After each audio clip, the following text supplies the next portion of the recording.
Hello and welcome back to another episode of LMScast. My name is Chris Badgett, and in this episode, we're going to be talking about the 4 access models for courses and memberships.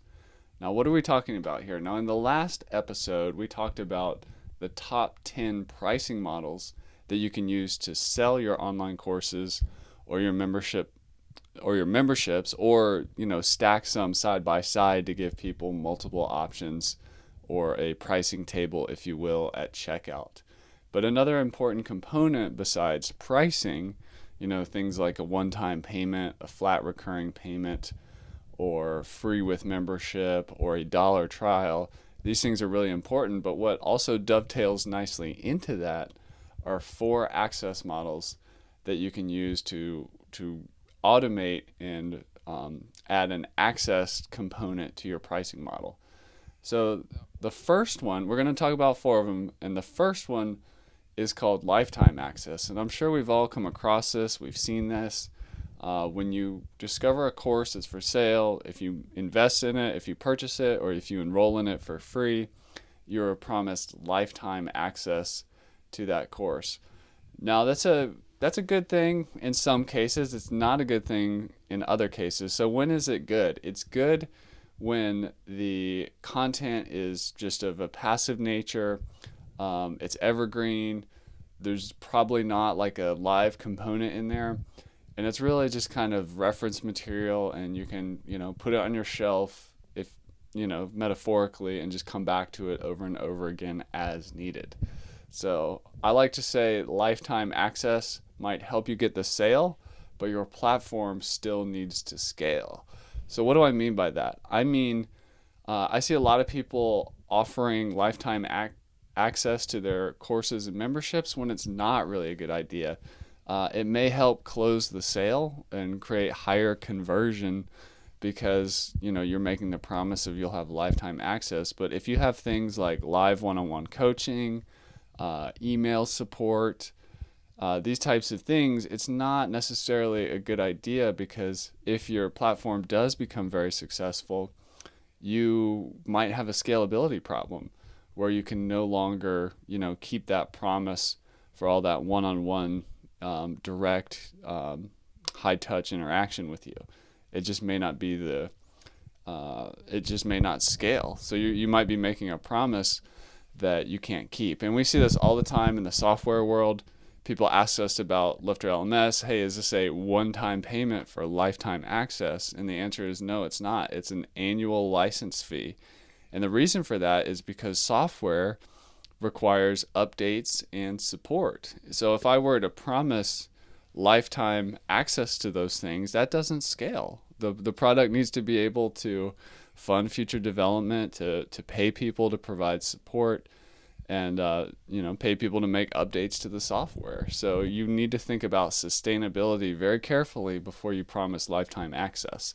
The other thing I would add to that is there's like a attention scarcity out there. So people are very busy. People have never been so busy and so bombarded with information, training options, opportunities, courses, opportunities for personal and professional development, that if you think lifetime access gives you a competitive differentiator in your marketplace, I might argue that you might be a little off on that statement. And the reason I mean by that is, in most cases, when there's a promise of training or to help somebody solve some kind of problem, it's temporary in nature. It's not that you want to get in, your training needs to help somebody, and then you want to get out. And you make a promise, it happens over a set period of time, and then you're done. Because if you think about it, when you've learned things in your life, it was, the actual training part was only relevant for a certain period of time. Sure, there's things where you're constantly doing lifelong learning and so on, but in a lot of cases, for an online course or some kind of membership or training system, it really is only relevant for a certain amount of time. The results may last forever, but the training does not need to happen for a lifetime. So, a lot of people have books on their bookshelf that they never touch again. So I would encourage you to perhaps think about not doing lifetime access. So that gets into our second access model, which is called limited time access expiration.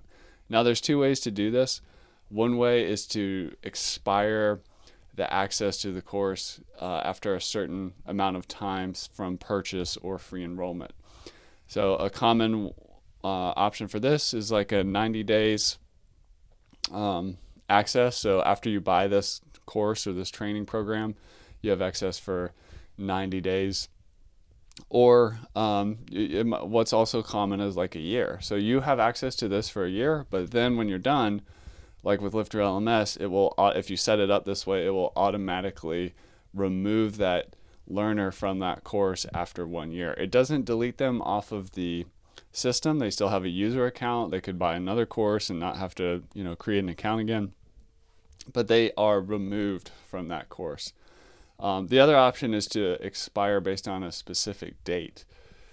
So if your course is, more temporal in nature, or there's really a reason for people to be moving through there and really finishing at one time for whatever reason, whether that's there's tutors that are involved and they're only going to be around until, the holiday or whatever it is, sometimes you expire a training program or a membership on a specific date. So that's another way to do limited time access expiration. The other option is to do a specific access window. So I think it's easy to get seduced in the internet with the everything's always for sale, always online. Take any time, it's evergreen. Your course can be bought at any time, anywhere by anybody. But in some cases, some of the most valuable courses are actually, they want people moving through there like as a cohort, as a group. There's a start date, there's an end date. You may buy it before the actual access window opens, but or you may not be able to buy it until the access window's open. Or you may be able to buy it during the time the access window's open, but then it's going to shut down, a week before the end or something like that. So a specific access window is really important too for, like I said, be very careful with that lifetime access mentality. Like perhaps you just want people, you want to move, let's say, a group of people through your training program once or twice a year, or even quarterly, 4 times a year.